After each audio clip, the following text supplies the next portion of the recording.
Okay, it is now 7 p.m. Time to call to order the regular meeting, September 22nd of the Planning Board. The first thing we need to do is officially establish a quorum, so I'm going to do an audio roll call, even though I think I can see everyone so far tonight. So I'll start with Natasha Edwards. Here. Carrie Lamson. Here. And Carrie, you're off the screen now, but I know you're there somewhere. Oh, there you are. Okay. Mike Rowan. Here. Jana Reeves. I see Jana. Jonathan Clayton. Here. I see Jonathan. Jim Johnson. Here. Is here. Tom Dorsey. Is here. And Matt Main.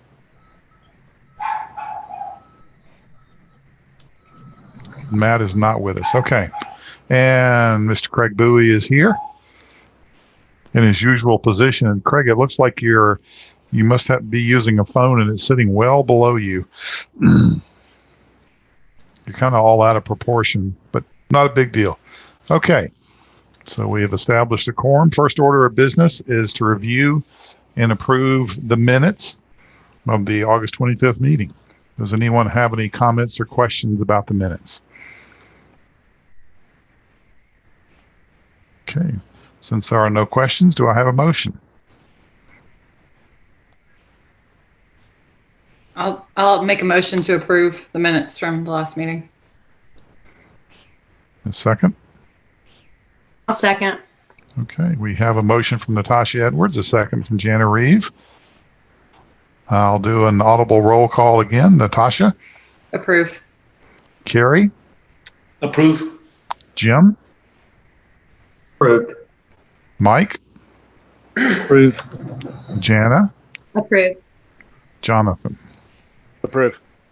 Okay. I think that's everybody, and I would vote in the affirmative on that. So minutes are approved. One thing I probably do need to mention that I should have mentioned earlier, this meeting of the Planning Board is being conducted through the Zoom virtual meeting platform, as if we didn't already know that. Okay.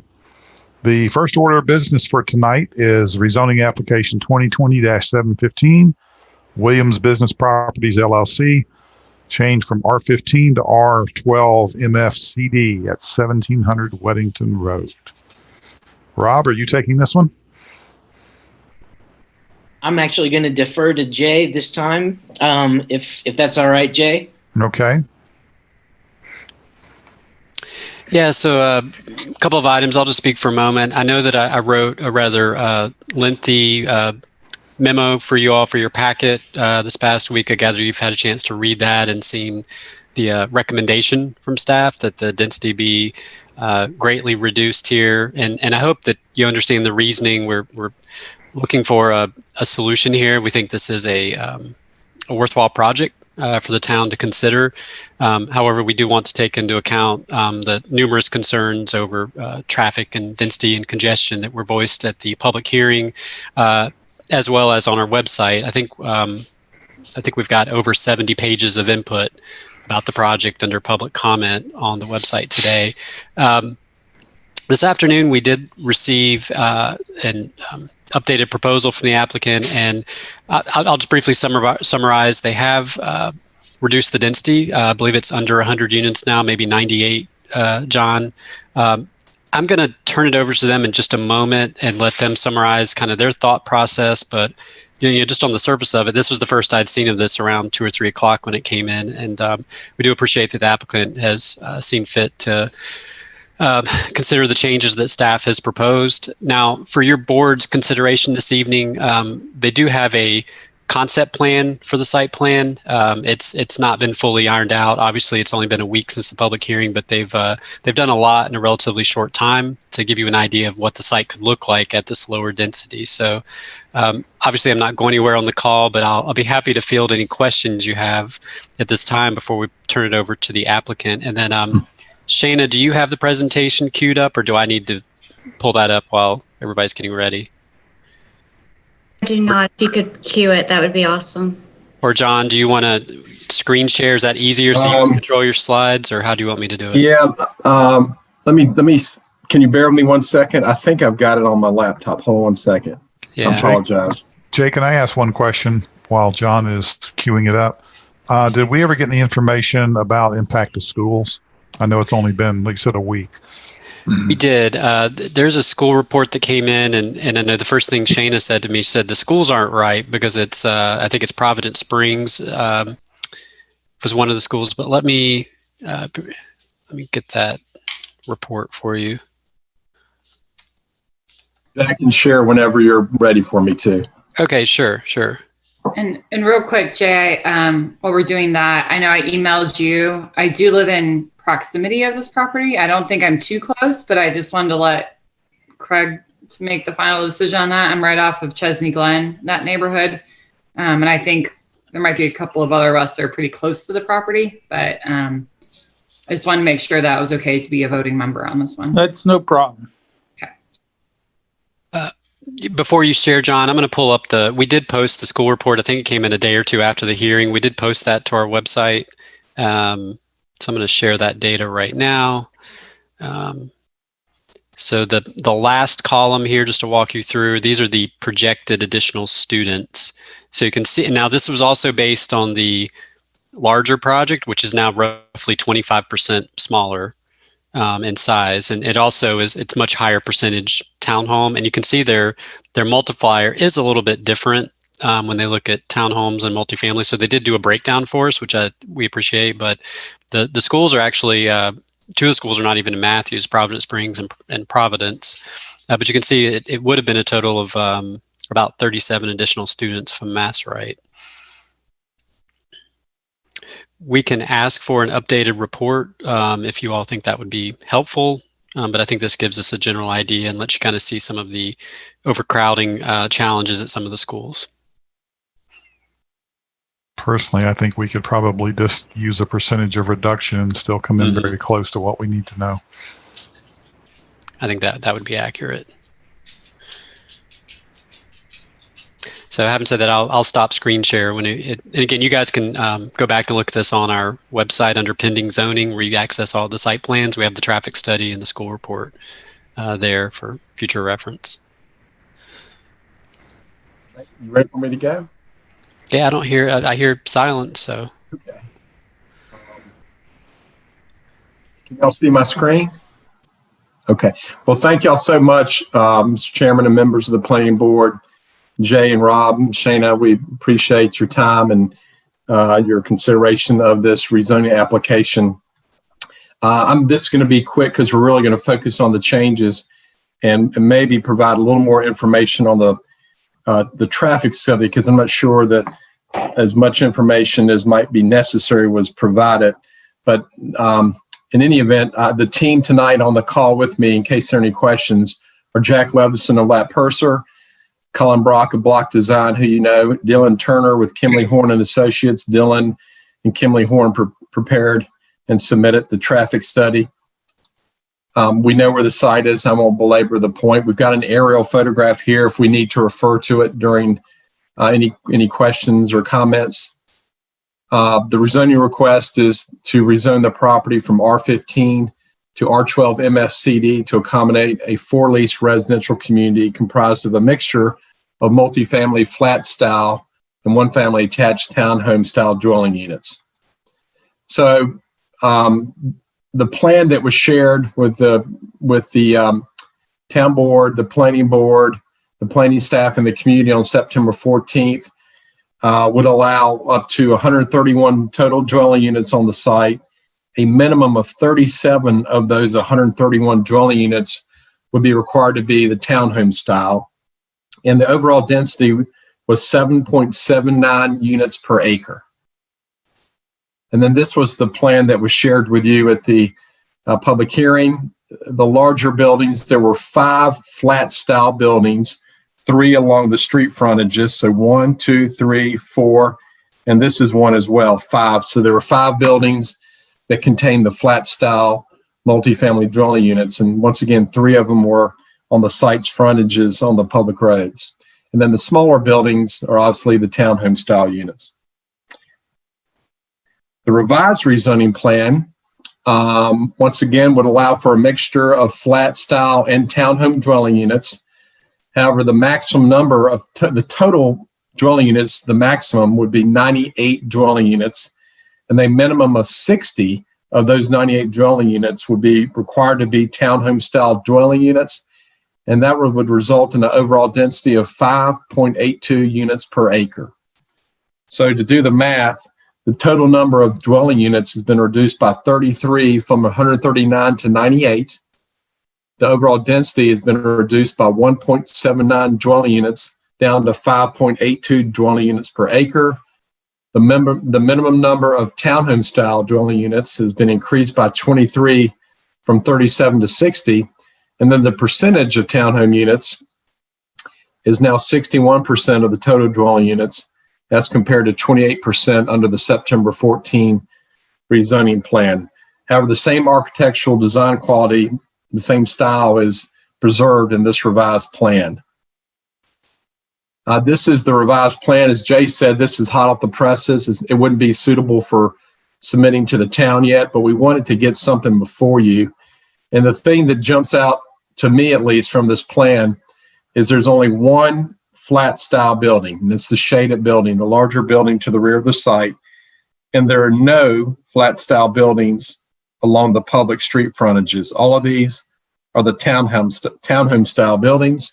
And so you will recall from the public hearing that Russ DeVita, the architect, discussed what they went through or what efforts they undertook to try to reduce the scale of this community so that it would fit in with the adjacent and nearby single-family residential communities.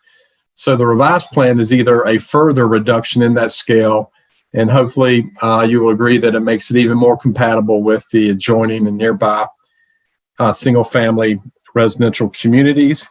You can see there's just an abundance of open space on this site.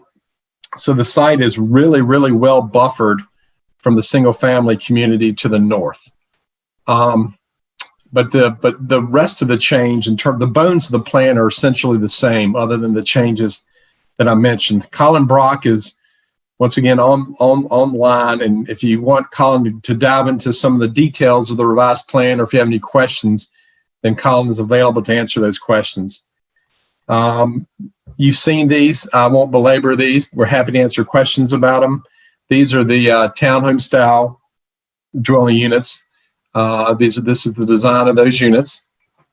And then this is this was an old, by the way, this is the old elevation along Weddington Road. So the flat style buildings are no longer there. Okay. So, but we didn't have time to change that, but this still gives you a sense of the design of the flat style buildings as well as the design of the townhomes. The community gathering spaces would essentially remain the same. This is an exhibit that you saw at the public hearing. Once again, this is the old plan, as there was not time to revise this exhibit. But this, once again, is consistent with the gathering spaces that Lat Purser would provide in this community. Jack, is there anything that you feel like I failed to mention or that you would like to add? And with the board's permission, after Jack speaks, Dylan Turner's here. And if you'd like him to, he could walk through in a little more detail some of the transportation improvements and then respond to some of the questions and comments that were heard at the public hearing about transportation. Jack, you have anything you feel like I omitted to mention or that you would like to add? John, I would just add one thing. First, let me just say I apologize for not being seen. I had the same issue the last public hearing, and I'm not able to get my visual. But nonetheless, if you would go back to the elevations, thank you. And I just want to you mentioned you were pointing to a building that was really a townhome. The first three buildings are the townhome buildings. If you go to the streetscape view, there you go. So those three buildings starting from the left are all townhome style buildings. Just the one on the far right previously shown was the flats building. So I just wanted to clarify that. Thank you. Mr. Chairman, would y'all like to hear from Dylan Turner about transportation? Yeah, I think so. Just one quick question about the elevations there that we just saw. The townhomes will still have basically the first floor below the berm, correct? The ones along Weddington. They'd still be a 2-3 split, Jack, correct? That is correct. Chairman Foster, yes. Okay, thank you. Thank you, sir. Dylan, would you like to speak to the transportation? And when you want me to advance the slide, just tell me to do so. Yeah, you can go ahead and advance to that first thing. So we scoped the parameters of the TIA with Susan at the town of Matthews and with NCDOT, and that TIA was approved by NCDOT without improvements to our study area intersections, and I'll list those off for you quickly here. So we had Fullwood Lane at South, at 51, so Fullwood 51, South Trade at Fullwood, South Trade at Chesney Glen, South Trades at Brenham Lane, South Trade at Weddington Road, and then Weddington Road at the new I-485 ramps. And with this development, it's not anticipated to impact those intersections beyond a level of service that would require mitigation for NCDOT guidelines. And what we are proposing is restriping a left turn lane into our site access on Weddington Road, which is in the existing two-way left turn lane. And then we're still working with NCDOT on a southbound right turn in our access off South Trade. That is something that they requested. It did not show up as a necessity in the TIA, but they're requesting it from a safety perspective. However, we're trying to work that over with the details of the infrastructure that was just placed by U58. I say just placed, are being placed by U5804B.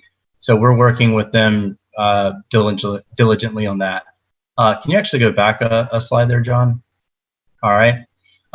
So one of the important things that happened is we couldn't collect data or recent data because of the COVID-19 outbreak. So we had to use data in the area. So we had counts from 2006 and 2016. We looked at NCDOT data, and they collect ADT data.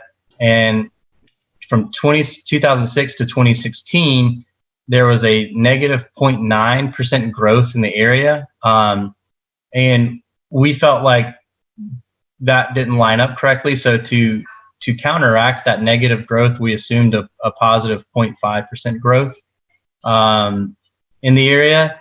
And then additionally, from 2016, so to grow up our 2016 data to 2020, we had to grow that by 4%. And that was based off of comparative of counts and ADTs in that area. Additionally, one of the things that came up was, people were questioning the trip generation data. And one of the things that we use in the industry to justify some data and that we use from ITE is the R-squared value and the number of studies that were done. And all of our formulas here had an R-squared value greater than 0.75. So going back to statistics, if the R-squared's 1, it means that your data is almost straight in line with a fit line. So that means our data points are reliable, and we can trust the data that ITE provided. And so we feel our trip generation is representative of the anticipated trips for this site. I will say too that the equations that we use do not change for this updated site plan of 98 versus 131. Obviously the density does. So we're still using the same equations, but we will have less anticipated trips with this updated plan of 98 units. And those numbers are 250 less daily trips, 15 less AM trips. So AM peak hour typically occurs between 7 and 9 AM. and then 17 less PM peak hour trips, which typically occurs between 4 and 6 p.m. All right, next slide. So one of the things that we found in the study is that the 5804B project and improvements is anticipated to increase the capacity. So one of the things that was mentioned was the long queues on Weddington Road at South Trade Street. And it's because you have a lot of volume wanting to turn left towards the town of Matthews, but they only have one lane to do it. Now, with this improvement, they'll have an exclusive left turn like they do today, but the right turn lane is going to be modified to a shared left and right, which then allows for more people to queue up in that outside lane in the shared left-right. Another improvement what was done was a northbound through, exclusive northbound through lane, and that adds more capacity to the northbound movement, but it also helps the signal move vehicles more effectively. Next slide. One of the big things that we had to do for the study at the request of the town of Matthews was consider the I-485 at Weddington Road interchange. We used the regional travel demand model for that, and it showed that with that model, you place a node, which a node would be the interchange, and then we'd put a node at the intersection of Trade and Weddington, and it showed that those interchange ramps would pull about 10% of the traffic away from South Trade and Weddington Road. And so we did a 10% reduction in the traffic. And that's in both the background and build. So it's not just the build conditions. So we're comparing apples to apples there. We also analyzed, I mentioned this a little earlier, but we did analyze exclusive right turn lanes into the site. And our turning movements weren't high enough to warrant exclusive right turn lanes per NCDOT standards. And this is where I say, however, NCDOT required a southbound right turn lane at our access to South Trade. We are still working with that with the U5804B infrastructure and improvements. Another important note was we looked at the housing developments along Weddington Road from I-485 to South Trade, and there aren't right turn lanes present into those developments. There is a two-way left turn lane median, so that acts as a left turn lane into those developments. And I mentioned before the left turn into our site on Weddington Road. We plan on just striping that in the existing two-way left turn lane, and that's what the TWLTL stands for. It's a two-way left turn lane median. Next. I think that's it. If that's it, okay. So if y'all have any questions on the traffic, I'll be glad to answer them for you. Everything we did was to the standards of NCDOT of what we would do, and how we did our trip generation was a little bit more on the conservative side, because it's with 3 stories, it could be mid-rise, but we use low-rise. Low-rise produces a higher trip generation than mid-rise. We wanted to be conservative as we could with this study, knowing the delicate nature of the traffic. So anybody has any questions, just let me know. Thank you, Dylan. And we're happy to answer any questions about the revised plan or to respond to any concerns. I have a question for Dylan about the southbound right. So the southbound right turn in off of South Trade into the project. Yes. And I know this is something fairly new. Do you have any idea where that thing's going to go when we're looking at the overhead view right now? Yeah. So that, John, if you could point to that access off South Trade. Okay. So that's where we're trying to get the southbound right turn lane. That's the one that NCDOT required.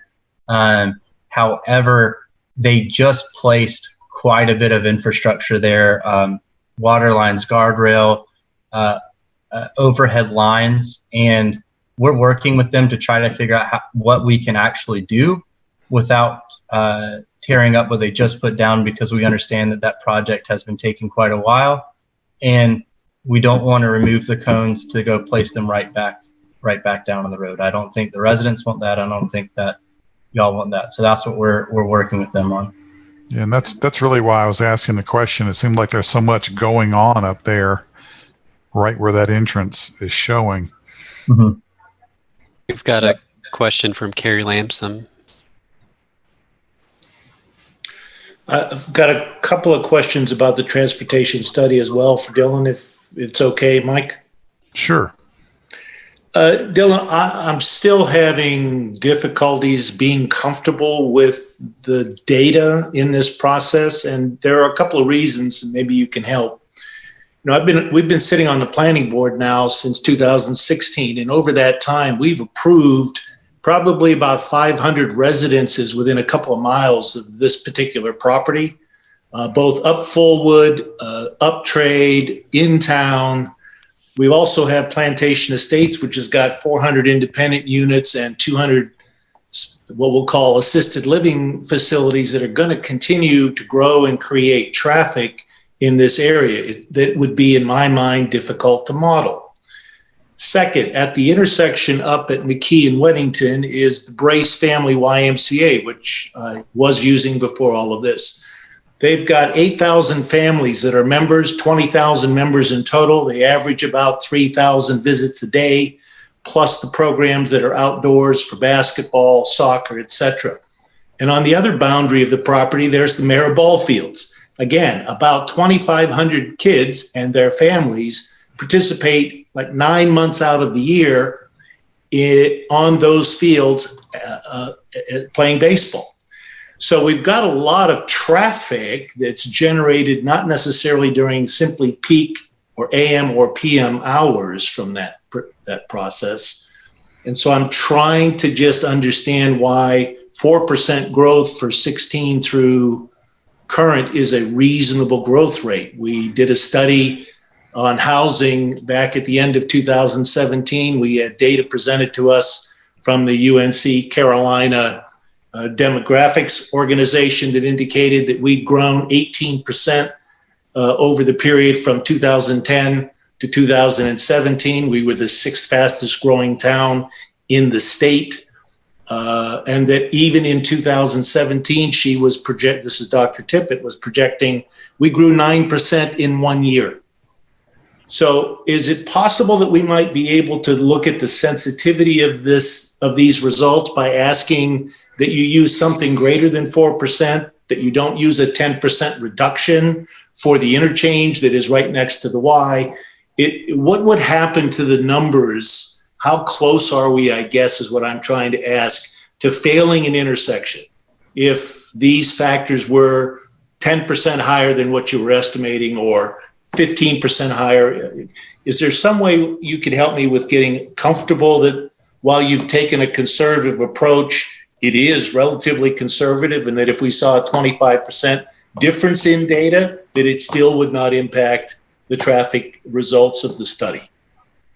Long question. I'm sorry about that. No, that's okay. So I know that you're going over a lot of the areas, a lot of the boundaries on this. So what we've done from the growth rate perspective is you catalog the data. So NCDOT has all this data. We used a point of a traffic count at 51 in Fullwood Lane because that was where our data was. So in non-COVID times, we'd be much more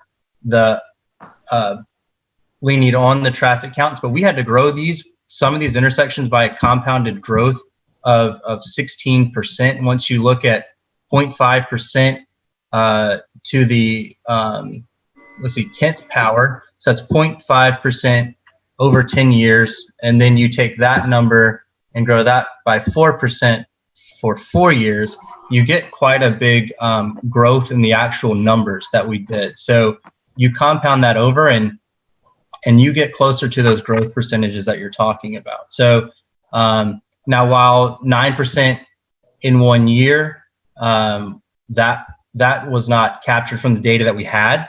But if you look at it aggregated over the distance that we had to, or the time that we had to, we feel comfortable with the aggregated growth in that time frame. And then as far as the 10% from the I-485, we have to use our traffic models for that. And that's what our numbers showed us from that. That's, looking at the models from NCDOT that they've created, creating a node inside of that model, and then seeing what that does to the traffic volumes. And that's what we can do for that. That's using the travel demand model. That's using the latest data that we have for that.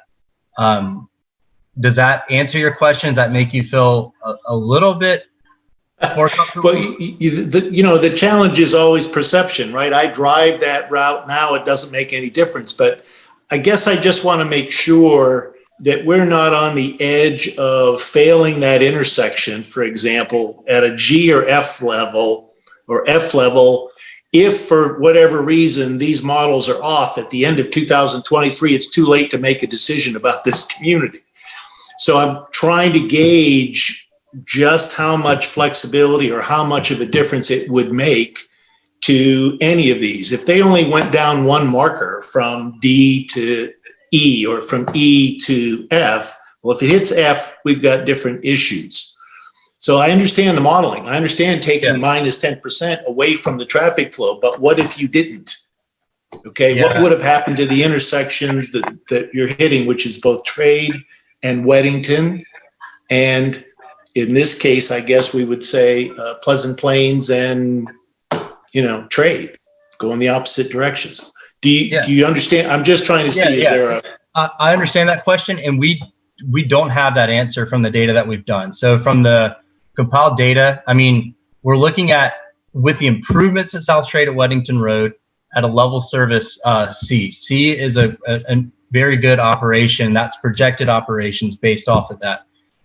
We do not have the answer of it without it, because in our scoping with Matthews and NCDOT, we were asked to look at it with it. Originally, we didn't have I-485 in our scoping, and then it got added in. So, I don't have that answer. But we're looking at level service C over that intersection. The eastbound approach, which is Weddington Road, it operates at D.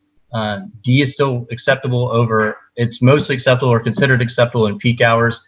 And then in the PM peak hour, with that 10% reduction, it's a level service E. So E is approaching F, but I don't know, I don't have the data, is if we didn't take that 10%, would that E go to an F? And the site traffic is anticipated to add 0.2 of a second on the eastbound approach in the AM peak hour, and a little bit at 1.2 seconds in the PM peak. So if it was to fail, it would likely fail before the site came online.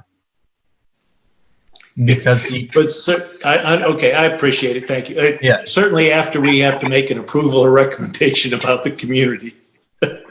I got it.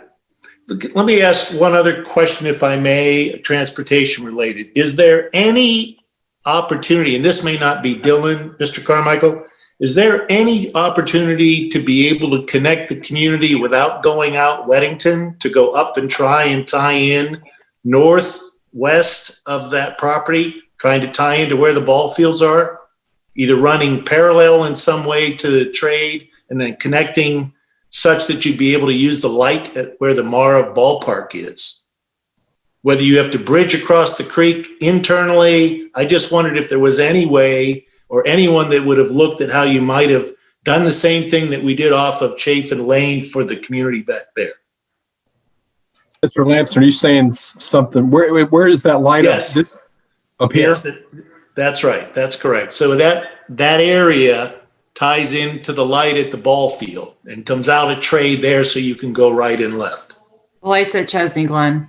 Well, the greenway is traversing the property where you're asking if a vehicular access can go from the development part to that stoplight. So the greenway is traversing the site, 4 Mile Creek Greenway. As is 4 Mile Creek, I understand that, John. I'm just trying to find a way to avoid Weddington Road on a what-if basis. Obviously, it may not be engineeringly feasible. I was just curious if there would any consideration or any opportunity to at least rule that out or investigate what it might require. Because if you could tie in there, you wouldn't need to, well, it would landlock the Weddington Road side, but it would give you a traffic light to enter and exit the community, and you're not that far coming in from that light, just as the neighborhood that you'll see there that exists today. That's what they utilize to get in and out of their community. I don't think that's feasible, Mr. Lamson. We have nationwide wetlands permits and what have you that we would have to deal with. I don't think economically it would be feasible. So the answer is that's just not feasible from our Right. standpoint. I understand, sir. Thank you. Just wanted to ask the question from that perspective. Thank you. So the access on South Trade, this was mentioned, I just didn't hear that, but the access on South Trade is a right in, right out only. A median is going in by this NCDOT road improvements project.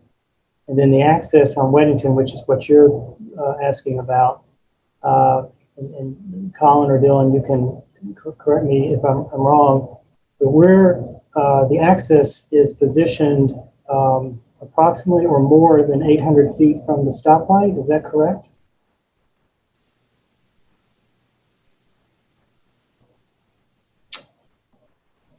But, Yeah, based off the old one, if it's still the same access point, then yeah, it's about that distance. Okay. And where the right in, right out area is, how long is the median that would be placed in the center of trade there to prohibit left turn? John, can you please pull onto the screen the initial site plan submittal? Thank you. Colin or Dylan, I'm going to let you answer Mr. Lamson's question, but that median, I just wanted that visual for the answer. Yeah, and that shows it. So it would just extend just past Brenham Lane. So making Brenham Lane a right in, right out as well. So can you estimate for me what someone that wanted to go left would do? Where would they turn around, or would they be able to turn left into a different community? You turn back out and come back up trade then, Dylan? Are you talking about coming from Brenham? Yeah, basically coming out of the community, making the right-hand only turn, but wanting to go the other direction. What's the likely point where they will violate the flow and do a U-turn or a turn into a community to come back up that way? So Are there any driveways or buildings open, or at the synagogue that's there, any of those that can be reached with the boulevard, or is that all blocked? Through the bridge. The median goes through there. So it's from Weddington to Brenham. So if you're coming out of that right in, right out and wanting to go back up towards town, so right now we discussed this on a call last week. I discussed it with Susan. Right now, the planned signal improvements does not have a U-turn restriction. So if you're coming south from the access towards Trade and Weddington, there's on the signal plan, there's not a restriction of U-turn. There should be. It's tight. It is too tight. So the next choice for that movement would be at Marquee Place, potentially, where you'd have to turn left there. I don't think you would do this because it is very circuitous to go Marquee Place and then through English Knoll Drive and out Brenham. I do not think that that's what people will do, because that will not save you time, because you're still having to turn left against the Pleasant Plains traffic flow, and then drive through a neighborhood and then turn right out. That's why the likelihood of most of the left turners will come out of the site on Weddington Road, understanding that there's a volume on Weddington Road, but there's the median there, the additional queue reduction due to the U5804B project. And so that's where, if you're wanting to go back towards town, you'll come out of Weddington Road, go up at South Trade Signal to turn left. That's the more likely route. All right, thank you. I wanted to make sure that they weren't going to be able to come down and do a U-turn at that light and intersection, especially with the 2 lanes left that'll begin once that gets reconfigured. Yeah, But right now it is not precluded, it is not prohibited at this point? Based off the signal plan that we have, so without it being constructed and opened up all the way, we don't know. But we mentioned that to Susan, that restriction should be done. So mention that to NCDOT to put up the signage for no U-turns, because that'd be a very tight radius, a very tight turn to make. And so would want that not to be allowed. Thank you. Thank you, everyone. Natasha. Yeah, quick question, and I apologize if you just talked about it or if we already talked about it in the public hearing, but for people coming out of Brenham Lane, is there another way they can go left on Trade Street? There's not. So in our traffic study too, they would have to go through that route I just discussed of Brenham Lane. I guess English Knoll continues. My computer just froze, so I can't scroll over and look at the road. But Brenham Lane and then down Markey Place and out that way to make that left, to make that maneuver of however they want to go. So that movement is restricted. So you wouldn't be able to turn left out of there. But you could turn. You can get to Weddington Road from the neighborhood, I guess is my point. Yes, you can. And yeah, it'd be at a Markey Place. Yeah. Okay, thanks. Yeah. Mr. Chair, can I add some additional comment I didn't mention earlier from Transportation Advisory Committee? Yes, Jay. So this was sent over this afternoon from our town engineer. So TAC has recommended approval. There were 2 items that they would like to see addressed. One was actual construction of the greenway. I know that obviously a very costly endeavor. The applicant has, I believe the plan is to dedicate the right-of-way for that greenway alignment to, and I think the town's preference is to Mecklenburg County. So that was the first recommendation. The second was to look at and this is a good slide right here. So right at the hard corner there's a slip lane. And as you're headed southbound on Trade Street, there's a yield sign there and traffic can continue onto Weddington Road. These have been, I think a lot of cities are removing slip lanes. They prioritize vehicle speed over pedestrian safety. And honestly, even for myself, I've caught myself not always looking for the left turning traffic. So I am making an assumption that they said make safety improvements at the intersection. I think what they're talking about is that slip lane. So Dylan, I don't know if you've seen, had any examples of other communities that have tried to make slip lanes safer, whether it's better signage, signalization, or is there anything that can be done as part of this project to maybe slow traffic down as it's coming down that widened road now? So yeah, I have seen that in the past, but mostly at interchange ramps, not at intersection ramps. Interchange ramps where there's high pedestrian activity. So Uptown Charlotte would be an example. The one thing that could be done to increase safety or pedestrian awareness or bicycle awareness as you are close to a greenway would be some additional signage.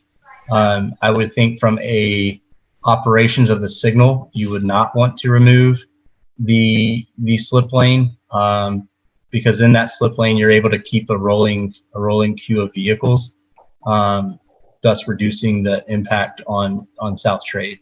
But signage to make aware of pedestrians, that's something that I've seen for sure. But the removal I've not seen in communities. I've seen them in cities at interchange ramps.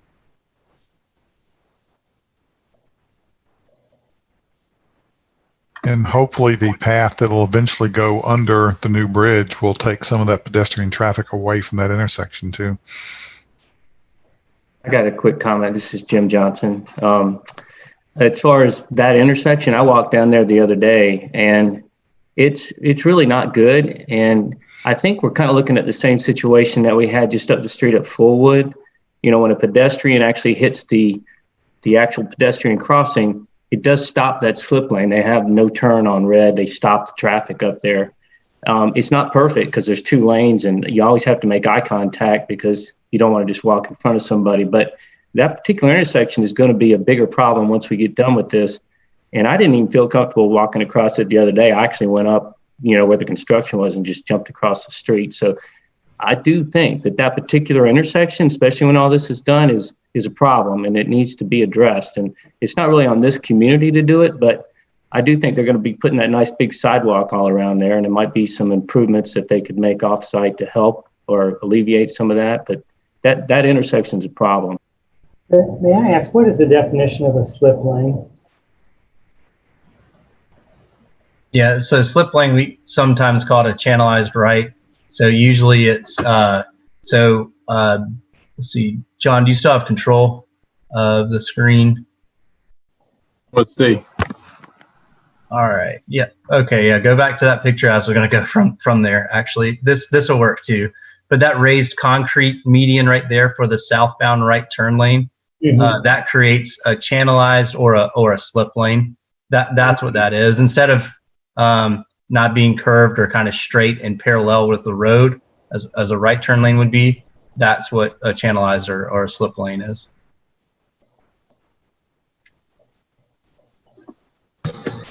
Is there a light there? Is it controlled, or is that just traffic free flowing right?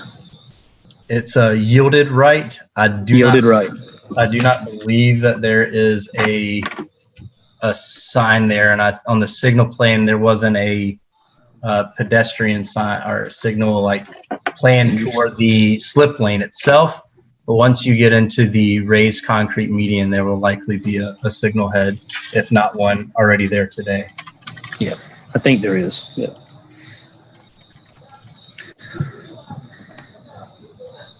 Okay. Do we have any other questions for the applicant? I have a question. Public transportation was brought up. This obviously being higher density than anything around there, even off of Brennan and all that. What was the information we received about public transportation? Typically, if we're looking at something of this density, we should have some kind of vision into what that's going to look like, because that's a high density area all of a sudden. Do you want me to answer that, John? Yeah, yes, that'd be great. So, Mr. Rowan, this is Jack. I spoke to John Lawrence, who is a planner at CATS. And currently, CATS does not have a route going alongside this site, further out, Pleasant Plains or Weddington. One of the sort of challenges to have a route is, where does the bus turn around? John explained that the buses are not supposed to turn around in a neighborhood. I asked about the why down the way, and he said you cannot, turn around in a private property, excuse me. And then the second aspect to his comment was he did not know if it was economically feasible for a route. He said that he would look into some data to see if it was economically feasible, separate from just the aspects to find the turnaround location. So that's what was shared with me.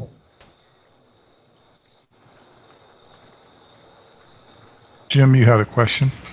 Actually, a couple of them, but I remember when Lat did the Matthews Station, there was a bus that used to go all around Matthews, and I think it went all the way to McKee and came back around McKee and back down Pleasant Plains, didn't it? It was like a quarter to ride it, and it was some kind of CATS relationship, I think, with that project. Well, Mr. Johnson, I can visualize this bus you're talking about, but I don't know details about that transit option. I just don't know. Jim, I think you're right. There used to be a bus route that ran out, because I live up Pleasant Plains. There was a bus route for a period of time. It didn't last for long, but with all the changes, with all the building that we've had in that area. And all of a sudden we're looking at something that's a lot denser than anything surrounding it. I mean, that should be a high priority on someone's list. So Katz has mentioned microtransit for Matthews, that a fixed transit route doesn't always generate enough passengers. And I think that was the issue, Jim, with that previous service you mentioned. So microtransit are typically a little bit smaller vehicles, almost like airport shuttles, and they can be on demand or scheduled for citizens in the community. So you can kind of target the folks that most need transit or want to use it, instead of just having a fixed bus route that may operate 90% empty most of the time. So those are some newer options Katz is looking at for places like Matthews. And I think Kerry had his hand raised. I apologize, Kerry, if it jumped in front of you. I just want to answer that question. Yeah, that's all right, Jay. Mr. Carmack, I don't know who specifically, but I'd like to have a little more information about the water retention plans for the site, given the floodplain, the stream. Could you have someone give us a little more insight into what you're doing to mitigate potential water runoff, especially given the amount of impervious surface for parking and so forth? I'd appreciate just a brief review. Be happy to do that. Colin Brock, are you still on? Colin's our site engineer, Mr. Lamson. Thank you. Colin? I see him on there. Well, while we're waiting for Colin, if he can join again, to answer your question, Mr. Lamson, we submitted a required storm quality plan to the county, and that plan consists of both underground storage and above ground storage in and around the area that is at the back of the development, before the greenway, but at the rear of the development, because the topo naturally goes that way. So it is, I guess, Colin, if he's here, he can certainly answer much better, but it is a plan, both underground storage and above ground filtration. Can you guys hear me now? Yeah. Okay. Not sure why my phone wasn't allowing it. I was questioning whether or not I'd spoken a few times and no one responded, so I was beginning to question if my phone wasn't working. Yeah, I think when I was kind of getting ready, I was trying to listen at the same time. Yeah, we have a kind of a hybrid system.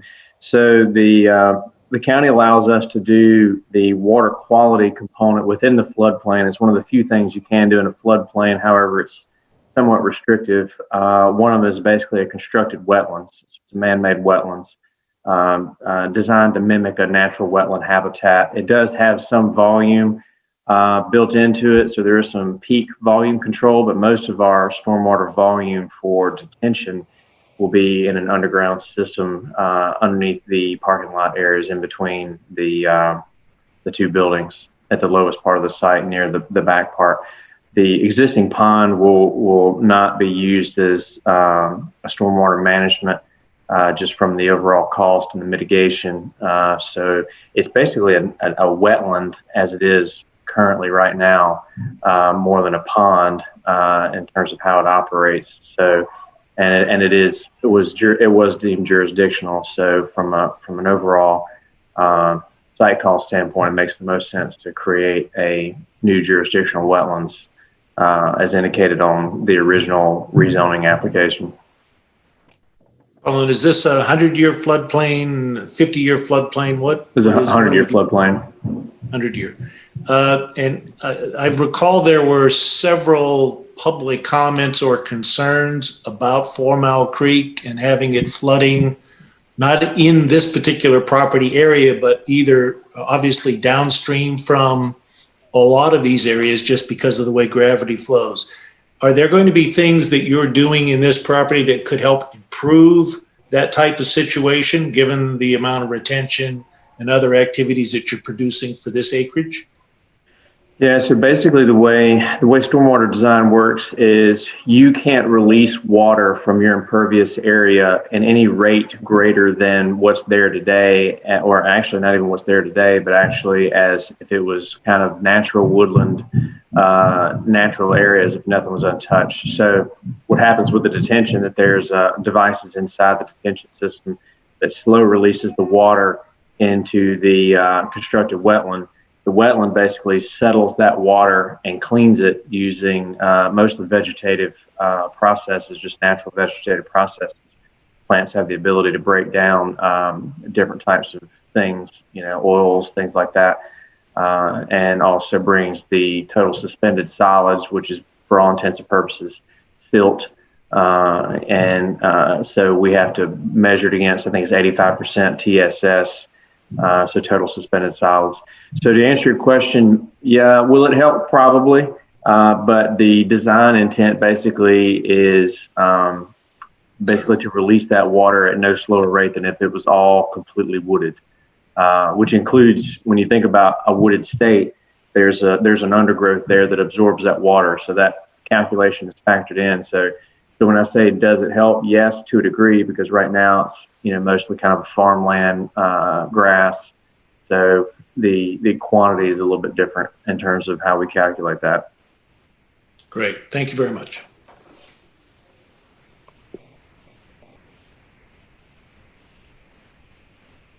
I got one quick question about stormwater. There's a pretty good amount of water that comes right underneath that intersection, I believe, right there at the very beginning at the corner. So I guess you just take all that underground and take it into that underground storage, because it's like a little dry creek that it must take a lot of water during a storm. So there's you can kind of sort of see the shadow of the line that runs just slightly north, kind of almost like a southeast northwest axis.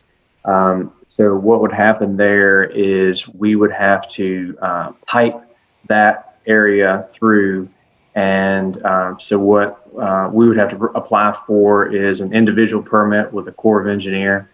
And so the threshold there is up to 300 feet. You have to go, there's two different applications when you pipe a stream.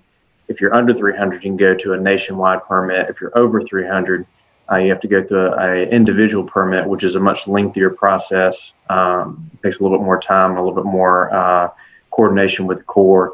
So then that pipe is basically rerouted as we need it to, and then we would actually probably bring it a little bit south of the pond and kind of help bypass it to more of a natural flow through the stream. And then you have a riprap channel at the end of that. So just a large, riprap gravel at the end of that would slow that volume down coming out of that pond. And we have to calculate that volume to basically come out at the same level of volume as it would if it was a natural stream. Yeah, I guess the issue is when you pipe it, it increases the velocity of that water a good bit, right? Yeah, and so the riprap channel that you design is based on that velocity. So whatever that riprap length that you have to calculate is based on this matching the same level of outflow of that water at the end of that riprap as if that was a natural channel, if that makes sense. So it's almost like a one-to-one design difference. So, you still have basically the same amount of flow and velocity once you get through the riprap channel as you would if it was a natural stream. Okay. Since I can't see everyone on the screen, I'll ask, are there any other questions from the board members? Jana has her hand raised. Okay, Jana. We may have covered this in the public hearing. By right, considering how much of this site is unbuildable, what is the maximum amount of homes that could go on this site by right? That question has come up. John, could you stop screen share so everybody can kind of see each other while we kind of move into deliberation? We can always pull the maps up if we need to. With 8 or 9 usable acres, 18 to 20 houses potentially, it's a tough site. You have a lot of topography, and I'm sure Colin could speak to that as he's looking at it. But kind of coming down from the streets, it's a difficult site to build on. You would likely need to build an internal street network so you wouldn't have a series of driveways. As you do just when you go up Weddington Road, right in the corner, the 3 or 4 houses right in the corner there, that's not a situation we want to replicate. So 18 to 20 is a guesstimate, maybe a little more if you got creative with putting some of the backyards in the floodplain, but then you're creating a lot of, private backyards backing up into that. With this development, what would be, just preserved open space? We did a preliminary study for that using the by right conditions, and it actually is closer to about, I'd say your best case would be 15, and you'd probably be more closer to 12 just because of the topography. We ran kind of a quick grading study on the topography. The topography really creates a big challenge, both from a road standpoint. This also assumes that there's no driveways, obviously, off of the 2 main roads. So these are all internal driveways with a main spine road, similar to what we have, just at a more of a single family scale. So it'd be a very low density, as Jay alluded to. That include putting any houses across 4 Mile Creek on the backside of that property? No, the challenge is you really can't, that floodplain area, it's virtually impossible from a core standpoint for them to support putting a road through there. It would have to be of substantial public good for them to cross a floodplain. So to do it for a few houses, they wouldn't support it. Okay. Any other questions from the board? Okay. Any final wrap-up comments from the applicant? I'd like to make just a few comments, just closing comments. First, thank you for all your questions and your consideration here. Just to highlight that, LaPerson Associates would execute a high-quality project here. We have a long interest and vested interest in Matthews, and will continue to have that interest. We will be good environmental stewards for this property. We've talked about how we will work with Hawk and work with the Tree and Appearance Committee. Hawk is going to help us put in the barred owl boxes and get rid of invasive plant species. We talk a lot about the traffic. Understand that's an important topic. The density that we've proposed today is similar or the same as previous approved density per acre in the nearby developments in an RBS zoning category. We have brought down our density to align with the recommendation from the planning staff. I worked hard on that this past 5 days. And I would just point out that there is a delta, certainly by what number of homes could be on the site versus what we're proposing. So we haven't really talked about that delta, but that does further decrease the capacity traffic delta. And then finally, just to mention that we will work with the surrounding neighbors just to make sure that we're putting in the kind of product that they would be pleased to live nearby. Thank you. Thank you, Mr. Levinson. Okay, before we ask for a motion, are there any final comments from the board? I've actually got one more question for the petitioner, if I might. Go ahead, Carrie. Have they finalized, or could you give us any better insight on the size of the units and the numbers? You weren't able to give us any square footage estimates initially at the public hearing. Have you got any better handle now on what the unit sizes will be? Number of 1 bedroom, 2 bedroom, 3 bedroom, those types of things? Yeah, Mr. Lawson, yes. So the townhomes will consist of 2-bed and 2.5 bath townhomes. In these townhomes with the 2-bed, 2.5 baths, some will be with garages and some will be without garages. The garages will be designed so that there is a side-by-side parking, 2-car, design that it's side by side, not a inline back to back, which you do see quite a bit in townhome developments. And then we will have in the townhome section unit types. Oh, and that square footage, pardon me, will be anywhere from 1,240 square feet to 1,800 square feet. So that's the 2-bed, 2.5 bath, 1,240 to 1,800. And then in the unit type, that's a 3-bed. That'll be a 3-bedroom with 2.5 baths.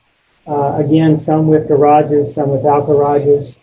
And the square footage for that unit type will range from 1,550 square feet to up to 2,300, approximately 2,300 square feet. And then when it comes to that one building at the backside of the proposed project, we'll have one bed, one bath units, and we'll have 2-bed, 2-bath units. And those square footages will range from 700 square feet to 1,100 square feet.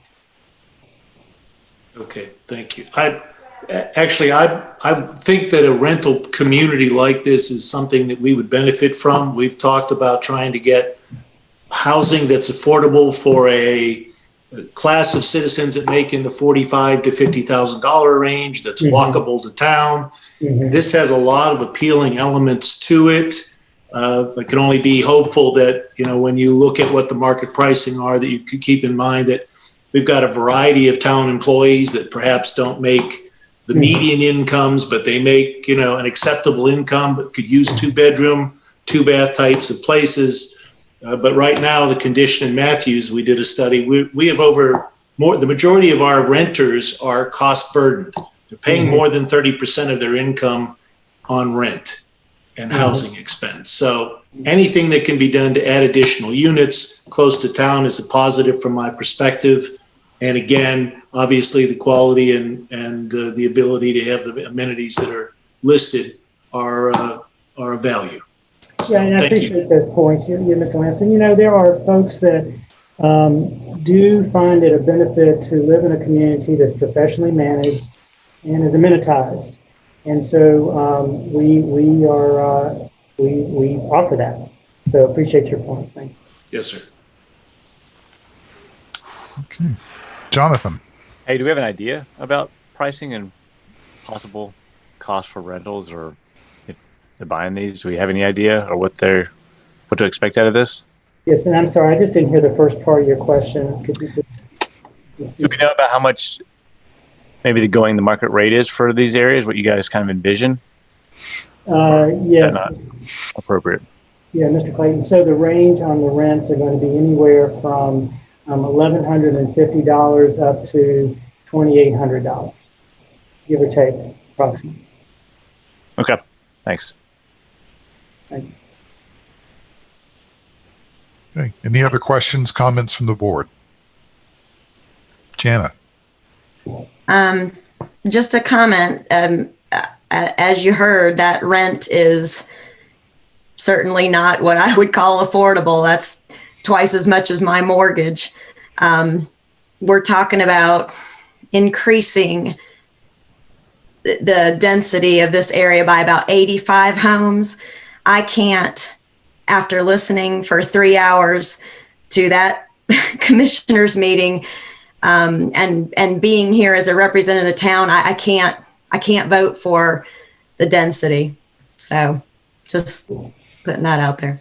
Well, Ms. Reeve, on the your initial comment about the rents, just let me note that I'm giving you the full range, and so there's quite a bit in the middle and lower section as well, or lower range. So I gave the full. Yes, I'm aware, and your prices aren't different than Charlotte and many of the surrounding areas. I mean, right now people are finding that it's cheaper to buy than it is to rent. I have no problem with apartments. I have no problem with condos. I have no problem with the density. I mean, I shouldn't say the density. I have no problem with the type of buildings that we're looking for on this site. I just have a problem with the density. Jim? I got a couple of comments. I kind of fall on the other side of the fence. I mean, I look at residential downtown as being a priority for me, and safe pedestrian access to downtown is another priority, and bicycling downtown is another one. So I look at this as being right on the edge of downtown and on the greenway and connected to bike lanes and sidewalks. So to me, the density is actually a plus. So I'm on the other side, and the traffic is, to me, a little bit more of a cut-through problem and more going to impact this community than they're creating it. So it'll be a little harder to sell it perhaps because of some of this cut-through traffic, but I don't think they should be penalized for it so much. I think that the additional density is probably a good thing. So I know maybe I'm on my own on that one, but when you look at the townhomes versus the flats, that was really where I was kind of not too happy. But if you look at the CMS study, the townhomes tend to lower the impact on the schools. I would like to see owner-occupied facilities. I don't think that sounds like a possibility for LAT to go down that path, or a mixed or some kind of multi-mix thing where you got some owners and some rentals. But that, I think that for the town overall, it increases the tax base. It gets people on the greenway, and that's a particularly pretty place, a 4 Mile Creek. It's really nice down there. It should be opened up. It'd be nice if people could see it. Thanks, Jim. Mike? I would agree. Guys, I like the product that you put forward. It's really enticing. The density is concerning to me. Maybe without the flat, I don't know. If there's any further reduction in that density in that area.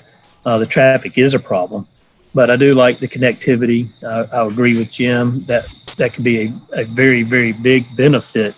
I do have issues with not having mass transit available, because that's typical for when we're looking at rental type properties, to have that resource available, maybe in the future. But I will say I have been since the beginning, since the commissioners meeting, or town hall meeting, with what you're trying to do. I think I think it's very commendable. I mean, if there was a way to further reduce that, maybe get rid of the flat altogether, we start getting into numbers that look appropriate for that area. I have no problem with the townhomes and any of that, but that's just kind of where I sit right now as we're together. Mr. Chairman, just as a reminder, we're really supposed to be focused on ownership, and we're not really supposed to be talking about rental units versus. We need to get away from that, because the courts have struck down when boards have discussed rentals. So we kind of need to get away from that. Thank you, Mr. Bowie. Point well made. Okay. Any other comments? Okay. Seeing no other comments, do I have a motion?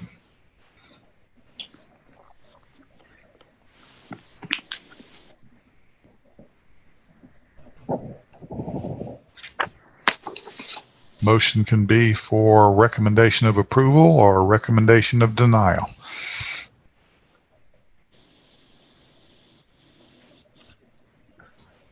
I'll make a motion. Gary? I make the motion that the requested zoning action as most currently amended is recommended for approval and has been found to be both consistent with the Matthews land use plan and other documents as follows. The land use plan states that 60% of the land area around Matthews is zoned for single family and the additional housing styles that should be allowed to provide for housing diversity. If developed in a density under 6 units per acre, the development would be of a density lower than many other multifamily communities in Matthews. The following goals under policy 1 of that land use plan are addressed. It provides expanded zoning options that will encourage developers to design attractive niche neighborhoods that will provide positive impact to existing residential neighborhoods. And it actively endorses a variety of housing values and residency types, both owner and renter, to be built within the town to the local development community. I believe it's reasonable that this request allows for the addition of new housing opportunities in the form of a rental community with a significant number of townhome-style units within walking and biking distances to the Greenway and downtown Matthews. It would create an attractive streetscape along the identified gateway corridor into downtown. The scale and architecture contributes to the small town feel and character desired by the citizens and the town government. Thank you, Mr. Lamson. We have a motion to recommend approval to the full Board of Commissioners from Kerry Lamson. Do I have a second? I'll second it. Thank you. We have a second from Mr. Johnson. We'll take a roll call vote. It'll need to be verbal, starting with Natasha Edwards. Start with me. Oh man. I'm having a hard time with this one because sorry, if I have a minute to say, is that okay? I speak now real quick. Sure. Is that okay? Okay. I'm like, I don't know. It's a hard one for me because I see both sides of it. I'm still concerned about traffic, and that's really where for me it comes down to. Oh man. That being said, I'm gonna go with I'll go with approval for this. Okay. Sorry to put you on the spot. You were just on the top left of my screen. No, it's okay. I've been going back and forth on this from we very first started, so okay. It's all right. Kerry Lamson. Obviously approve. Okay. Jim Johnson. Approve. Jana Reeve. I vote no or disapprove or whatever the correct word is. Okay. Jonathan Clayton. I approve. Okay.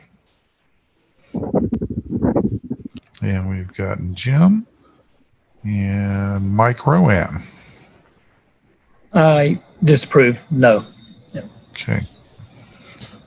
I vote in the affirmative, so that gives us 5 votes to recommend approval, 2 votes against. The motion passes. Okay. Thank y'all. Mr. Carmichael and your whole team, thank you very much. Y'all. Thank you. Thank you. Have a good night. Thank you. Thank you. Bye-bye. Yeah. Thank you. The other item we have on the agenda is something we discussed just for a moment during last month's meeting. It was to give you some time to think about goals for the planning board, and there's a lot that we could bring into scope on this. So nothing may be out of the question. We could discuss through some things, but basically the thoughts I have on it, and Jay can certainly throw in his thoughts too, but it could be things that you personally want to be involved in within the town that would involve other committees or boards, things that you would like to see the planning board get involved in. And a perfect example is the affordable housing initiative that was led by Carrie and Natasha. That's probably been 2 years ago now. I think that was a great way for us to spend our time in that subcommittee. I think a lot of great information came out of it. I guess it's still left to be said whether some of that information will be acted on in the future. Anything within town government you think the board should be helping or collaborating with, anything that you may need more information on?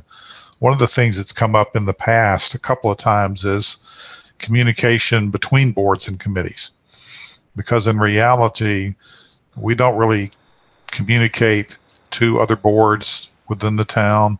We don't communicate to other committees. And I think that would be a good way of really opening everyone's eyes to what the different groups do.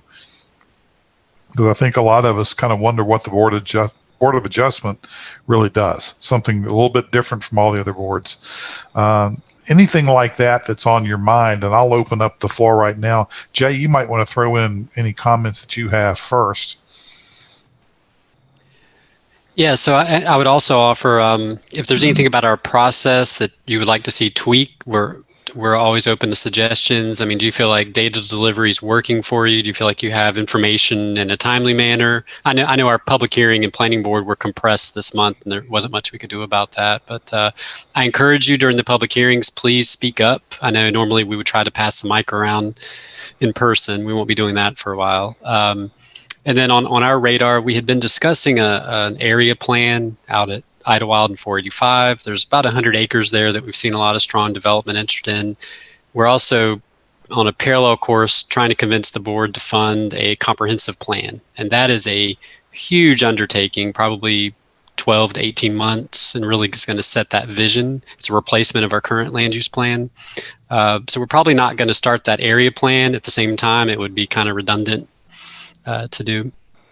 But other than that, yeah, just I wanted to hear from you all and see what thoughts you have. That what are we missing in the community that you think maybe should be initiatives going forward, if anything? Jay, is there an opportunity for the planning board, to work on the light rail development changes that are coming? So that's a great question. So I'm assuming the task force will finish its work at some point in the next few months and make that recommendation on alignment. But as someone mentioned at our last meeting, there is a tremendous amount of work that has to occur after that. So you've got, station area design principles, area plans, new zoning categories. We really haven't even gotten into any of that yet. We're just trying to put a line on a map right now. So absolutely, a lot of that's going to be, those are going to be a combination of regulatory and policy documents, right? So we're going to want to put some teeth into some of those requirements too, to make sure we're getting the type of development that we want to see around those transit stations. So long, that's a long yes answer, Jana. But Jana, that's a great point too. Maybe nothing to do today, but in the near future, we would probably, as a group and maybe even individually or as a subcommittee, spend a lot of time on putting forth, our ideas and our thoughts, and hopefully driving some processes related to the light rail, because it's gonna really be a critical issue for us. Not maybe right now, but 10 years from now, when it's maybe all built out, it's going to be such an important issue for us and our children and our grandchildren. It's going to change the way Matthews grows, change the direction it grows, probably. Natasha? Yeah. And I think that goes back to what Jay was saying about the land use development plan. Jay must have a child or a dog trying to get their attention right now too, because that's the meal night. It's a needy Labrador Retriever. Sorry, mine's a child. They're about the same. Anyway, but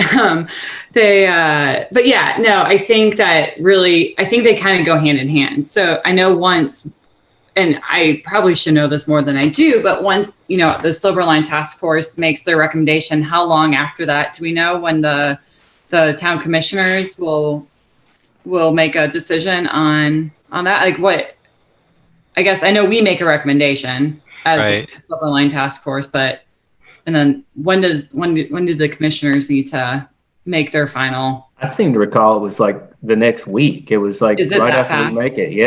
Sorry, I couldn't remember.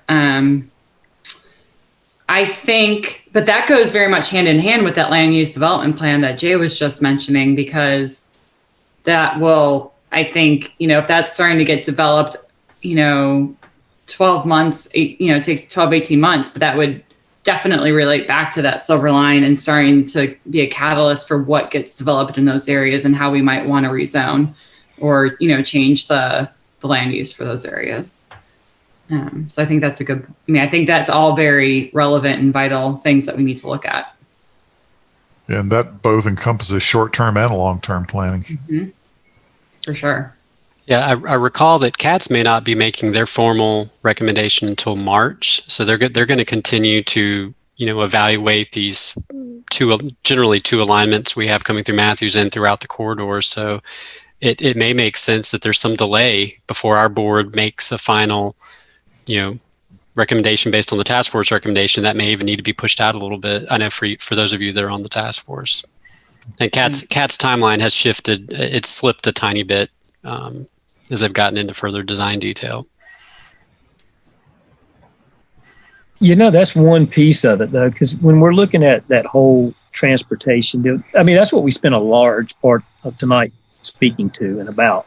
And we're looking at that But do we, what is our relationship between, I kind of like where you were going with the different committees, like the transportation advisory committees, one, but other areas like with Pick and Pay, well, not Pick and Pay now, Family Dollar and what they're doing over there, that economic development advisory committee, and having some kind of relationship between those. I think because that speaks to a large part of where the town's going, right, and what our opportunities are.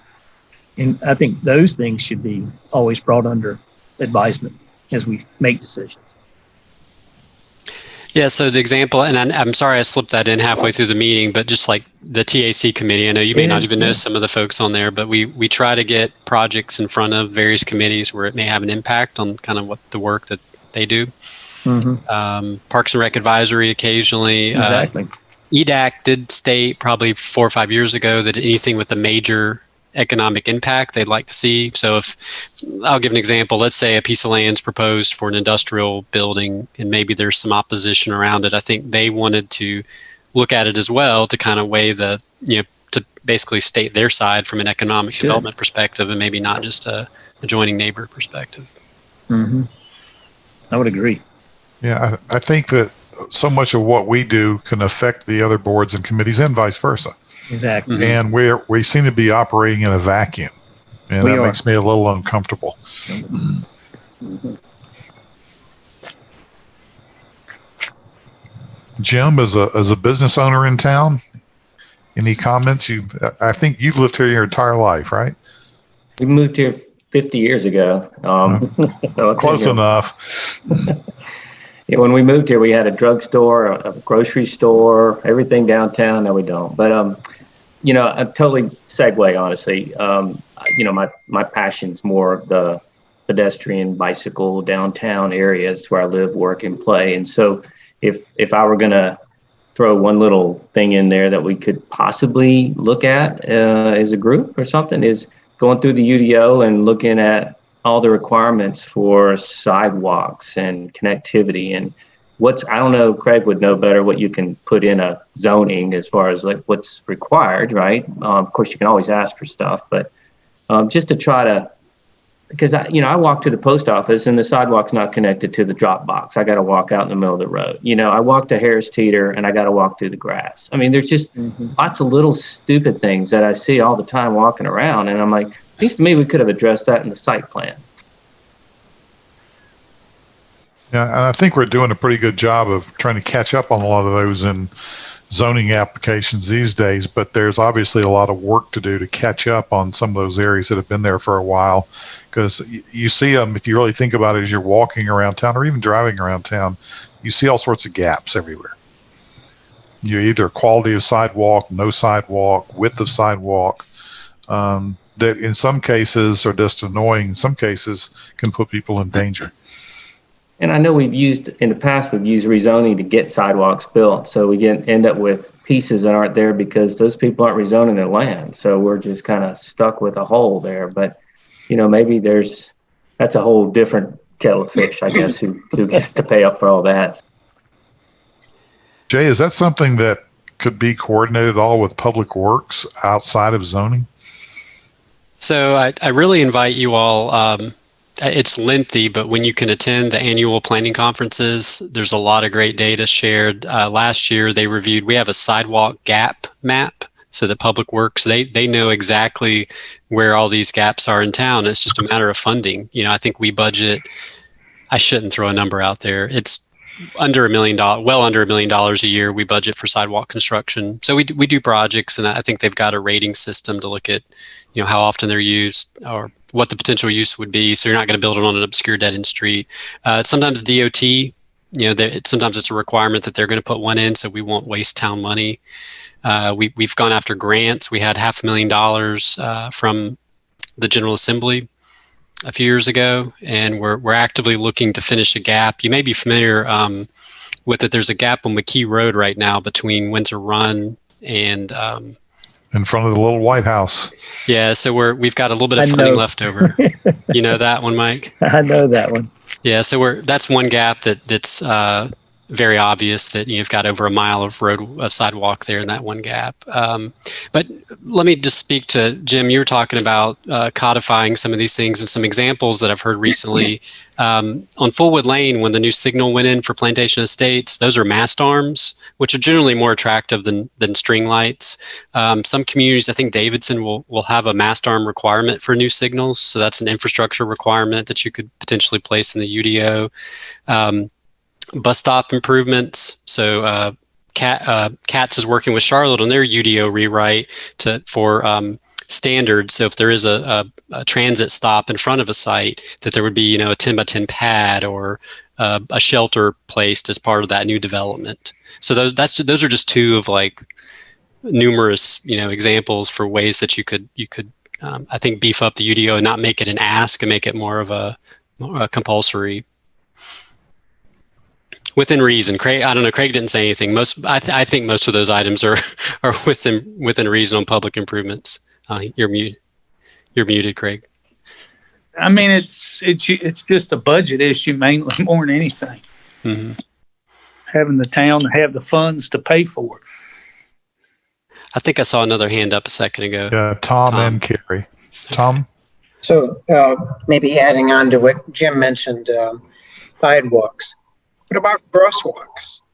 I know we have a lot of sidewalks that, back from where the farm is, continuing down along McKee, you cross several shopping center thing. The village of St. Andrews, there's no indication to vehicles that maybe it might be a pedestrian crossing. So, and as Jay knows, I have also some interest in visibility of traffic signals or stop signs. There's it seems to me that we Matthews defer to state and county guidelines and don't necessarily have our own guideline that says you need to see the stop sign needs to be visible 100 feet in advance or something like that. So those two things, they could be addressed in site plan approval. I don't know, Jay, I don't think there's anything that does a retrospective of what's happening in the town. So the DOT has, NCDOT has loosened up on, I'll call them mid-block crosswalks. So outside of downtown where you see a crosswalk, just in the middle, where there might be a crossing. One example, there's going to be one installed down at Greylock near John Street and 485 where the 4 Mile Creek Greenway comes up, and then there's the new trail that was just completed or just about completed. So there's going to be a what's called a hybrid beacon signal there. So it'll be a push button activated, actually create a red light, which is the 100% safest option. Some are more like the one on South Trade. They're just a flashing beacon, just a suggestion to stop rather than a red light. But I mean, just to answer your question, Tom, that we're seeing more willingness to work with us on that particular issue, at least with crosswalks. I guess if I had to summarize, I'm hearing that you all have a lot more interest in what our public works department does in transportation planning than I realized. Maybe that's a goal right there is how to, keep you all more plugged into what they've got going on. Yeah, that seemed to be a lot of the questions in this in the rezoning that we just talked about too had to do with, how the roads were accessed and served the development. I think it comes down to more knowledge of the tools that Public Work uses to make these determinations. I think that would be great information too, and that wouldn't be difficult to obtain. Carrie, you had a comment? Just thinking a little more broadly for a second, I was curious, Jay, how much interaction you have with planning boards of all the contiguous towns around us. We had a situation where we were doing half of a development down on Thunderbunk. We didn't really know at the time what all was going on the planning side with stallings. Is there any type of formalized mechanism that either you communicate with other planning directors, or there's an exchange of information about sort of what's their top 5 or 6 things that they're focused on and vice versa? So not so much the planning board. We do, if we've got projects that adjoin the city limits with Charlotte or Stallings, Mint Hill, typically I'll reach out to the planning director, John Horde, in Mint Hill. I've already talked to him about the senior apartments that are on the docket for next month over on Idlewild. We'll have reach out from Charlotte's area. You know, they're so large, they have area planners. So if they've got somebody that's in the district closest to Matthews, if they've got a project proposed, they'll talk to us. You'll probably recall there's some coordination with Charlotte at Galleria because that development actually the new apartments actually outlet into the signal in Charlotte. Sure. There's also a group, and I should know more about it, called the Quad. It's a little bit more economic development focused, but that's a collaboration of Matthews, Stallings, I think Mint Hill, and maybe, or used to be Indian Trail. There's at least 3 or 4 of us that are working together. But again, it's mostly economic development and transportation related. Yeah, we have, I think, the Board of Commissioners sits on those activities as well. I'm just thinking collectively, you know, the Silver Line project again has simply brought up some information that we're in between activities that are going on the west of us, and ultimately will be on the east of where our little borders are. Yeah. Is there an opportunity for us periodically to get some type of information on perhaps what is going on in the areas near where our borders are, or vice versa? And would that help us at all as planning board members? I don't know. Just asking the question. Yeah, I've been following. Charlotte's been doing their first comp plan update since 1975. So it's been a huge undertaking. You can imagine with all that's changed in Charlotte since the mid 70s. So we've been pretty plugged into that process, which has been really fascinating. They even, they basically created a board game that pre-COVID, they would go out to different communities and people could kind of like plan out what their neighborhood was going to look like. It was pretty neat to watch it. I'll stop talking a minute. One last thing I'll throw out is, speaking of COVID, there's a lot of changes. I think all of us on this call can remember what the world was like, pre 9/11, right? And people are already trying to guess what are the permanent changes. But as planners, like frankly, a lot of the changes are things that terrify me. We've worked for decades to try to move towards a more pedestrian and bike friendly placemaking point of view as urban planners. I think you're going to see more focus on private passenger vehicles, drive-through lanes. I saw a rendering of a 6-lane Burger King drive-through. That's their pandemic design. And, I think those types of developments have their place. I think on 74, it's okay. But I also have a lot of concerns that, is public transit, are people going to move to their cars, especially with lower gas prices? Or are we going to see more traffic eventually because people are trying to isolate so much? So, what a lot of communities are doing with open streets is fairly fascinating now, and closing down certain arterial roads for more public recreation, more in-street dining. Belmont's they've been closing their main street every weekend since I think May. So just, we don't have to talk about this anymore this evening, but if you see something kind of interesting in another community or you have a thought, shoot me an email, because I think we're still trying to figure this out as well. We don't have a crystal ball, but I do see some kind of concern where the distancing is going to drive us kind of long term. The thought of a Chick-fil-A with no dining room is part of the design, where the whole premise of the business is just everyone sitting idling in their cars, like 40, 50 cars surrounding a building instead of people just going in and eating. I hope that we're not there in 3 to 5 years, but it's from an environmental perspective, it's not the direction we want to be headed. Yeah. Unfortunately, it seems like it's working well for Chick-fil-A right now. They got it. They figured that one out. Yeah, I think they have roller skates when they deliver your chicken. Yeah, Jim. At least with those places, you would actually stop your car and turn it off at a old school drive-through, right? I as someone who works directly in corporate interior office environments, I think thank goodness we're still seeing a lot of work come in the door. So I do have hope that people will go back to the office, and thus hopefully that will translate into other things, where people are going back and using community spaces, things like that. I mean, I don't know if we'll ever go back to normal, but I think, once we learn more about the virus and how it works, and also ways just to keep people safe, I think we'll come to a new normal where, people want to be together. That's the thing, is that people we seeing y'all's faces make a huge difference over just hearing voices. So we are naturally made to want to be together. So I'm hoping that, we'll just come up with innovative ways to create spaces, and that we're not going to go to to individual cars, that we'll come up with new ways to use mass transit in a healthy, safe way, or, be able to use, like maybe what Belmont's doing. I think that's a really cool idea, where they're closing down the street, using that as, be able to social distance a little bit better. But I think we just kind of have to wait and see on those things. But that being said, it's a new challenge to overcome and figure it out. So There's a lot of opportunity in that, if you think about it, really. There is a change, and I haven't gone into my office since February.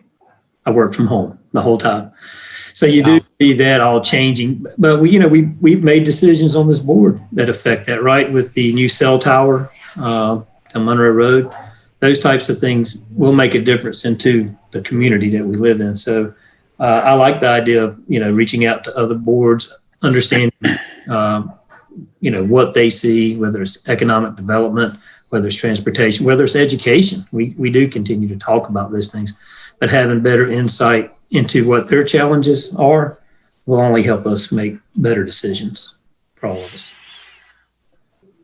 And maybe that is, a written communication from board to board, committee to committee. Maybe it's an in-person meeting on a monthly or quarterly basis, but those are the kind of things we certainly want to take a look at, because the whole thing about communication between boards, I think it's critical. Because we may be doing something that doesn't jive at all with another town board, but we don't know.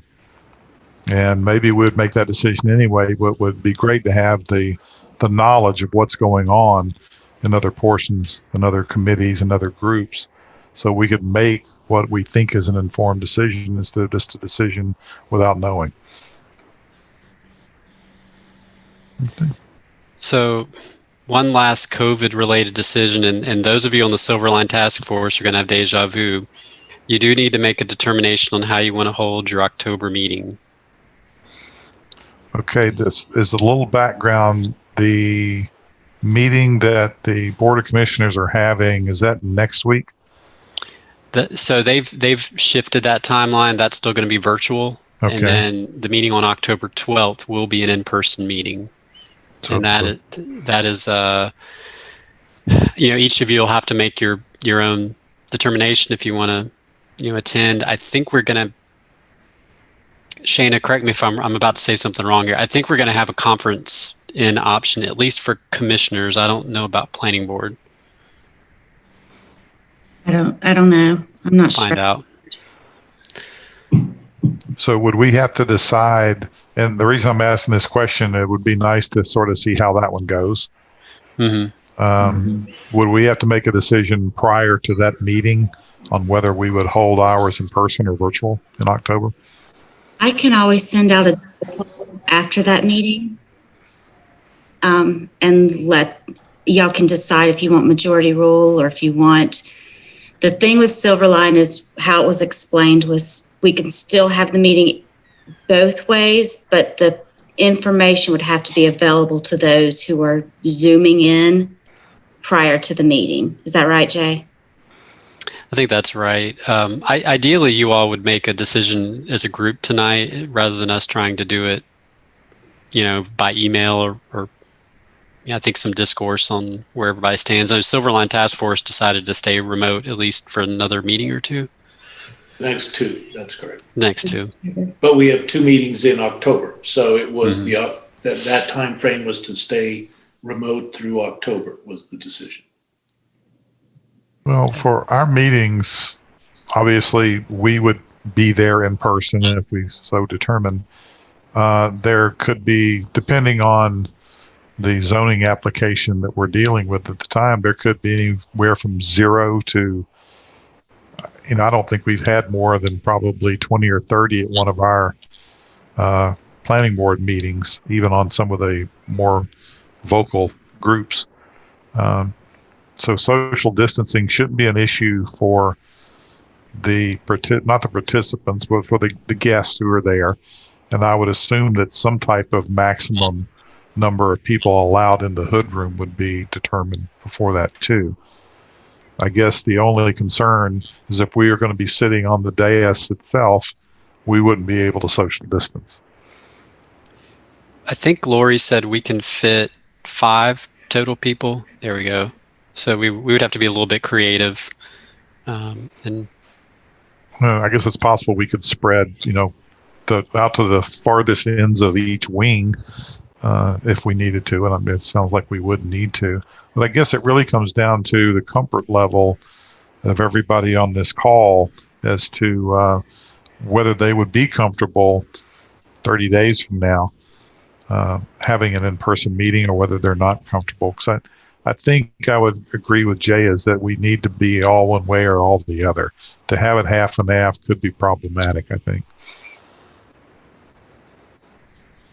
Don't we kind of need to make a decision by the 12th? I mean, if we're planning on going to the meeting on the 12th, I mean, they expect some or all of the planning board to be at that meeting, correct?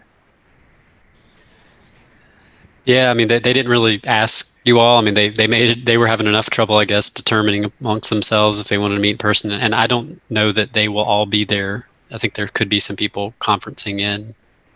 Yeah, and on the public hearing, the planning and zoning meeting that will be in October, typically, I mean, the goal is to have all of us there, but not everyone is always there, even pre-COVID. So if someone made a decision to probably dial in there, I don't think that would be an issue. I'm thinking probably more of our own meeting toward the end of October to go basically one way or the other.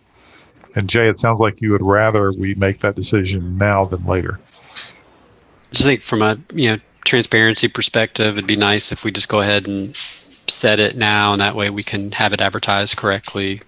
I know, Shana, we could wait, but it'd be nice to go ahead and ensure the public knows how it's going to be conducted. Yeah. So the other question is, if we have a vote, would it be majority rule or unanimous only? Because my biggest concern is I wouldn't want to offend anyone who doesn't feel comfortable attending in person. I'm with you. I agree with that, Mike. Well, and Mike, I'll say the same thing that I said to the Silverline Group. I will not be attending in person in October any meetings related to the town activities. I just don't personally feel comfortable. I may or may not have other health issues that would preclude me from doing so. I welcome the opportunity to dial in if that's what's given, or if not, for you to use an alternate from that process. But I am not, on record, I'm sorry, I'm not comfortable attending in-person meetings at this time. Kerry, there's nothing to be sorry about. Nothing at all. So if it's a unanimous process, you're not going to get that. Okay. But as long as we're able to connect in some other fashion, in addition to wherever and whenever the meeting is held, I will certainly participate. Yeah, and I certainly won't want to be the final judge and jury on this, but my personal opinion is we should have a unanimous vote or not do it, at least for the month of October. And Natasha? Yeah, no, I agree. I think it's all or none when it comes to whether or not we're going to be in person or not. Sorry. And one thing I said during the Silverline meeting is that the Silverline is super heavy on visual. I feel like the planning board, we might have a little more ability to have the material ahead of time and be able to look at it separately. Whereas I feel like the Silverline tends to be more like you have to follow along with each thing. So I think if we were going to do it where some of us were there and weren't there, I think that's okay, maybe in this sense. Maybe others disagree, but I feel like the Silverline, I feel like we're a lot heavier on the visual, where here I think we can flip through the package and look at it together and figure it out. That being said, I don't think anyone should be forced to be in person whatsoever. If we, and I'm fine with, quite honestly, I'm fine with whatever the rest of you want to do. I don't really have a preference, but I want everyone to feel safe and healthy and not want to jeopardize that for anyone. Okay, let's just go through real quickly. Jim, you're next on my screen here. Any comments, opinion? Well, a couple. I mean, I guess I do agree with Natasha that we are definitely not as data intensive here in the planning board. That Silverline is just like slogging through data like crazy. So I could call in, I could follow the data, I could do that. So I can go either way. But there was one comment, I forgot who made it. It's like, we're doing pretty well with the Zoom meetings. It's pretty effective. And the last comment I heard before we voted was maybe we shouldn't fix what isn't broke. Yeah. I think in a perfect world, we'd all rather be in person. We haven't even seen Tom in person yet. And Jim, we haven't seen you on the dais yet. So that part's kind of weird. But I think we've gotten through it, and we've learned every month on how to do it a little more streamlined and a little bit better. I don't have an issue either way. Honestly, I really don't. I could come in person, or I could continue on Zoom. I don't have a real preference one way or the other. Jana? Personally, I like the Zoom meetings. I mean, it takes me a lot less time to get there. I'll tell you that. I work 2 jobs on Tuesdays, so I come straight from the second one to these meetings. And so I really haven't seen any disadvantages, honestly. So I don't have a problem with meeting in person, and I'll do that when the time is right, but I'm all for staying on Zoom. Okay. Jonathan? Let me get myself off mute here. Yeah, I mean, like Mike, I've been working from home since February. I haven't been to the office, and I haven't had any problems doing my all-day job from a computer remotely and on Teams meetings. So I don't have an issue with continuing on the Zoom meeting for the foreseeable future. Honestly, I don't know why we're just saying for October. I don't think anything's going to change in October, on November, or December. I mean, I don't think there's going to be any sudden changes in the cases or how everybody operates. So honestly, I'm fine with the Zoom meeting from here on out. I can definitely meet in person too. I like to see. I don't have any problem with that, but I think as everybody and getting things done, I don't have any issues with just Zoom. It is quicker too. I don't have to come from my job and go straight there. So you just got to answer the question: are you wearing pants? No. We don't never wear pants. Yeah, we probably don't really want to know. Tom? I just stay on Zoom, see how if nothing else, see how the town does in person. The idea of only 5 people, Jay, up on the, spread out on the, dais or whatever, seems a little awkward. There are 7 people on the committee, not 5, and that means that they need to be separate, and the alternates are putting answers on there. I could do either way, like everyone else has said, but I'd vote, if I was voting, for continuing on Zoom. Okay. Somebody would have to sit at the kid table, apparently.